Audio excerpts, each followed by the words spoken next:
Seeking positive experiences often results in negative ones, while embracing negative experiences can lead to positive outcomes. For instance, imagine aspiring to become a successful entrepreneur. While dedicating yourself to this goal, you may experience negative emotions when you realize how far you are from achieving it. This gap between your current state and your desired outcome can significantly affect your well-being and self-esteem. This concept resonates with the wisdom of Epicurus, suggesting that desiring wealth shouldn't involve accumulating more but rather reducing one's desires.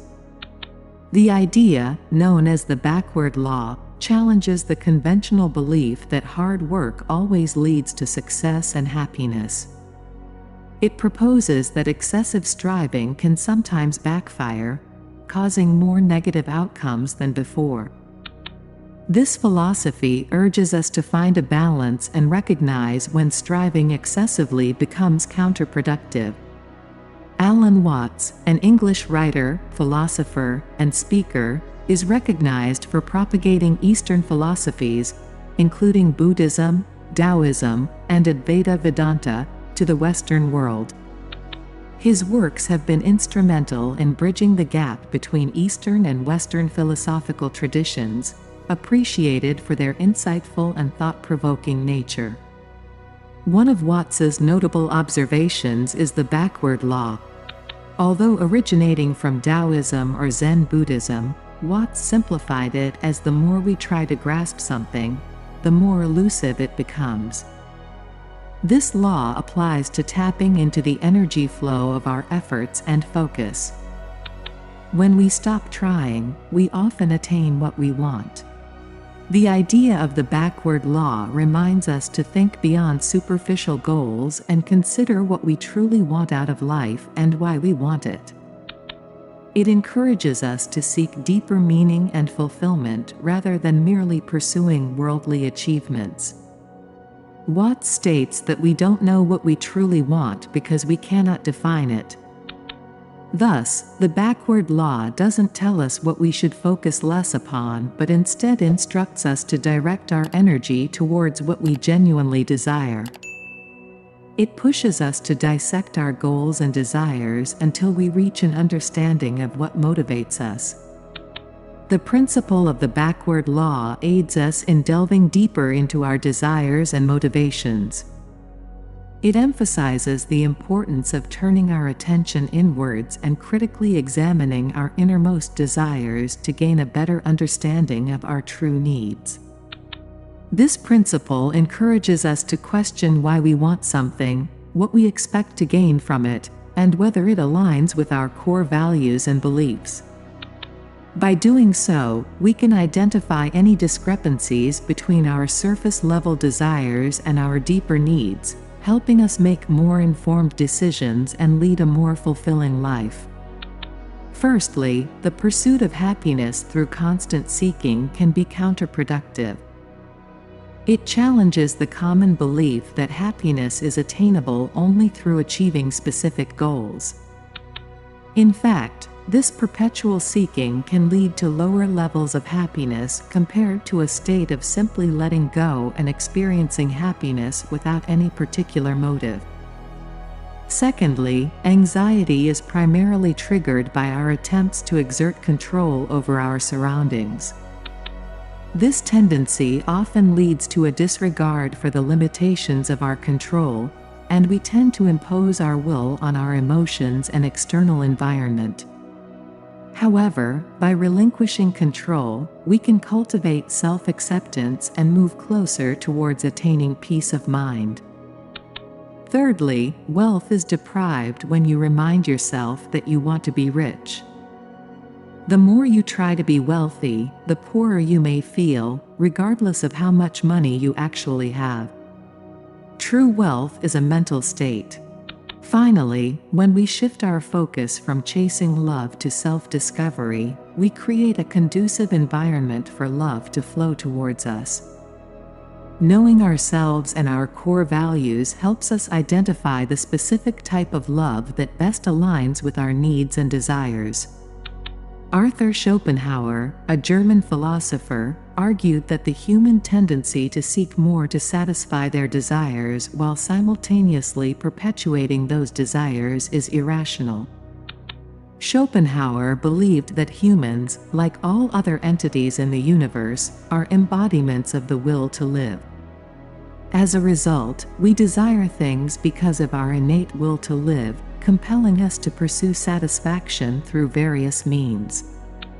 In Schopenhauer's view, the concept of the will is a powerful driving force that is irrational, aimless, and never-ending.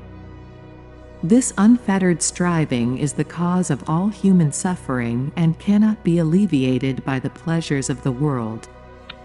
According to Schopenhauer, we are all plagued by a pathological desire for more than we need, fueled by an unrelenting sense of scarcity. This desire is insatiable and can never be fully satisfied, leading to a life of perpetual dissatisfaction and restlessness. Schopenhauer believed that the only way to escape this cycle of suffering is to detach oneself from the will, which he considered the ultimate goal of human existence.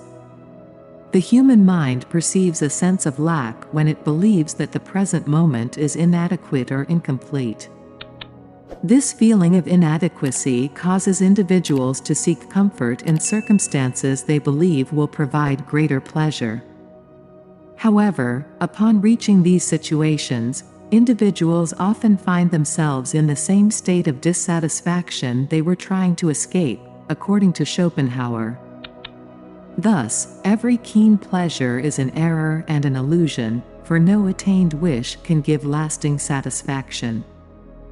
To effectively utilize the backward law, we can sometimes resort to affirmations. However, it's important to note that if the affirmation is not in alignment with your current beliefs, it may not be effective. Repeatedly affirming "I'm a millionaire" would be futile if you don't believe it.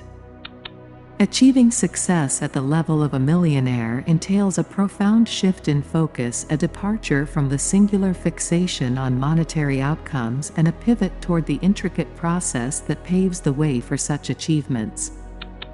Rather than fixating solely on the distant endpoint, it's imperative to consistently align actions with the overarching goal and perceive each incremental step along the journey as a tangible progression towards that desired pinnacle. For instance, in the context of expanding a business clientele, every click on the website, each potential client call, and every query from a prospective client should be viewed through the lens of progress, conditioning the subconscious mind to embrace growth and abundance as opposed to being confined by a fixed mindset of scarcity. The synergy between desire and imagination emerges as a pivotal factor in realizing optimal outcomes. While desire serves as the impetus for action, an excessive fixation on it alone can impede progress. It is the harmonious synchronization of both desire and imagination that propels individuals towards their goals. In instances where a yearning for something lacking in one's life exists, a significant challenge arises in bridging the gap between merely wanting and authentically believing in the feasibility of achieving those aspirations. This distinction is paramount, as it is the bedrock upon which the law of reversed effort is effectively leveraged. To unlock the full potential of this principle, a seamless integration of desire and imagination must be cultivated. While diligent effort and perseverance are commendable traits in the pursuit of one's aspirations, the absence of unwavering belief or an inability to vividly envision oneself attaining the desired outcome may serve as formidable barriers to success. In essence, for a positive outcome to materialize, it is imperative that one can vividly envision and genuinely believe in the feasibility of their goals.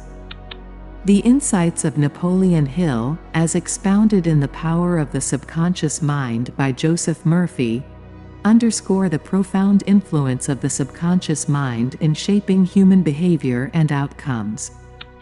Hill's analogy involving walking along a plank of wood, whether placed on the ground or elevated 20 feet in the air, elucidates the interplay between desire, imagination, and belief in determining the outcome of a task. However, as challenges escalate and consequences loom larger, the clash between conscious desire and subconscious beliefs may hinder progress.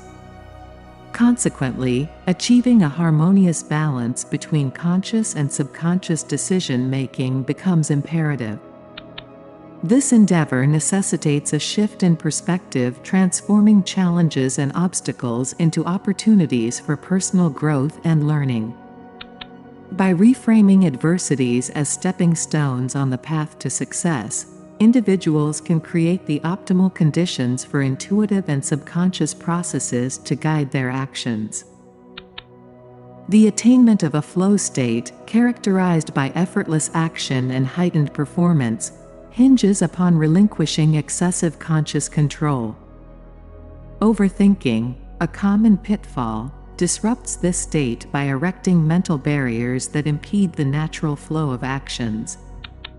Thus, cultivating a mindset of surrendering control and embracing the present moment becomes instrumental in accessing this state of heightened performance. In the words of Seneca, true happiness lies in savoring the present moment without being consumed by apprehensions about the future.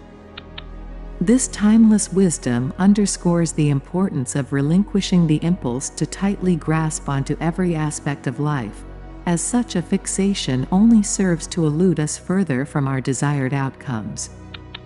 By learning to let go and relinquishing the illusion of control, individuals can fully immerse themselves in the present, fostering deeper connections with loved ones and cultivating a heightened sense of awareness of their surroundings.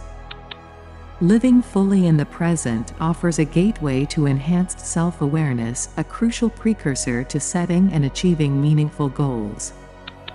By embracing each moment with intentionality and mindfulness, individuals can chart a path towards a more fulfilling and purpose-driven existence, one step at a time.